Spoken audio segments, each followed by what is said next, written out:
জগন্নাথ দেবের স্নান যাত্রা 2026। এবারের স্নান যাত্রা 19 না 30 জুন পালিত হবে।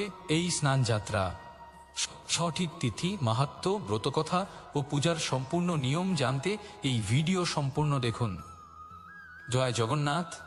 প্রিয় শ্রোতা বন্ধুরা, প্রতি বছর রথযাত্রার আগে একটি মহাপবিত্র উৎসব পালিত হয়, যার নাম স্নান যাত্রা বা দেবস্নান পূর্ণিমা।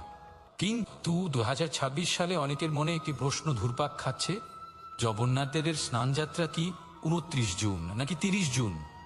তাই আজকের এই বিশেষ ভিডিওতে আমরা জানব স্নান যাত্রার সঠিক তারিখ ও সময়সূচি, কেন জগন্নাথ দেবকে 108টি কলসের জলে স্নান করানো হয়, স্নান যাত্রার পেছনের আশ্চর্য ব্রতকথা, এই ব্রত পালন করলে কি ফল লাভ হয়, এবং রথযাত্রার সঙ্গে এর গভীর সম্পর্ক।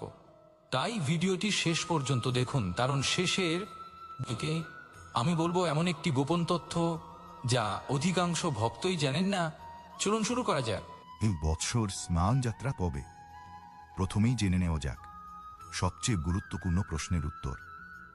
বাংলা পঞ্জিকা অনুযায়ী 14 আষাঢ় 1440 বঙ্গাব্দ, অর্থাৎ 29 জুন 2026 সোমবার দেবস্নান পূর্ণিমা পালিত হবে। যেহেতু পূর্ণিমা তিথি 29 জুনের মধ্যেই স্নান যাত্রার প্রধান আচার সম্পন্ন হবে, আর অধিকাংশ বৈষ্ণব মঠ ও মন্দিরে 29 জুনকেই স্নান যাত্রা হিসেবে পালন করা হবে। কিছু অঞ্চলে তিথির বিস্তৃতির কারণে 30 জুন পর্যন্ত আচার চলতে পারে, তবে মূল স্নান যাত্রা 29 জুনই। সুতরাং 2026 সালের জগন্নাথ দেবের স্নান যাত্রার প্রধান দিন 29 জুন 2026 সোমবার। এনার আসি দ্বিতীয় অধ্যায়, স্নান যাত্রার ইতিহাস। পুরীর শ্রীমন্দিরে স্নান যাত্রার ইতিহাস বহু প্রাচীন কাল থেকে। স্কন্দ পুরাণ ও অন্যান্য বৈষ্ণব গ্রন্থে উল্লেখ রয়েছে, জ্যৈষ্ঠ পূর্ণিমা তিথিতে ভগবান জগন্নাথ স্বয়ং তার ভক্তদের জন্য প্রকাশ্যে স্নান গ্রহণ করেন। এই দিনটিকে জগন্নাথ দেবের আবির্ভাব দিবসও বলা হয়। বিশ্বাস করা হয় এই দিনে জগন্নাথ দেবকে দর্শন করলে বহু জন্মের পাপ নষ্ট হয়।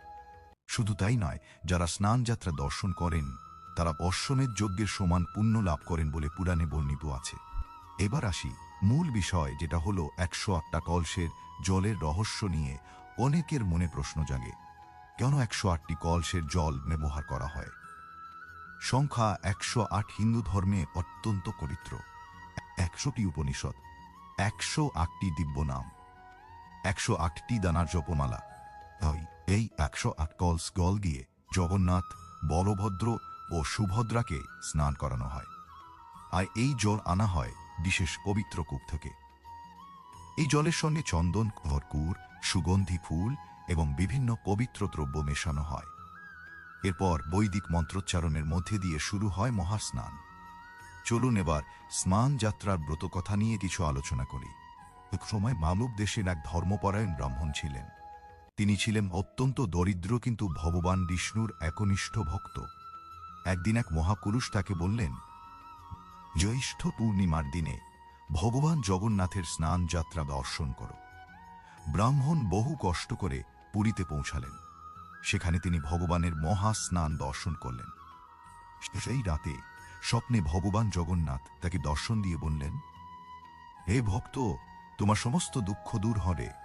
পরদিন থেকে তার জীবনে অলৌকিক পরিবর্তন আসতে শুরু করল। ধন, সমৃদ্ধি, সুখ এবং পরম ভক্তি লাভ করলেন তিনি। এই কারণেই বিশ্বাস করা হয় যে ব্যক্তি ভক্তি ভরে স্নান যাত্রা দর্শন বা পালন করেন, ভগবান তার জীবনের বাধা দূর করেন। কিন্তু আরও একটি মজার ব্যাপার হল, স্নানের পর জগন্নাথ দেব অসুস্থ হন কেন? স্নান যাত্রার পর এটি আশ্চর্য ঘটনা ঘটে।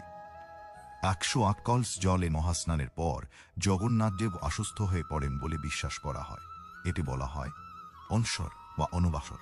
প্রায় 15 দিন ভগবান জনসাধারণের দর্শনের বাইরে থাকেন। এই সময় তার চিকিৎসা করা হয়, বিশেষ ভেষজ ওষুধ নিবেদন করা হয়।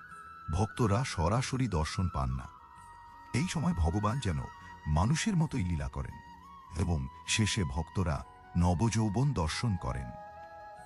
অনশর পর্ব শেষ হলে আসে নবযৌবন দর্শন, অর্থাৎ ভগবান নতুন রূপে আবির্ভূত হন।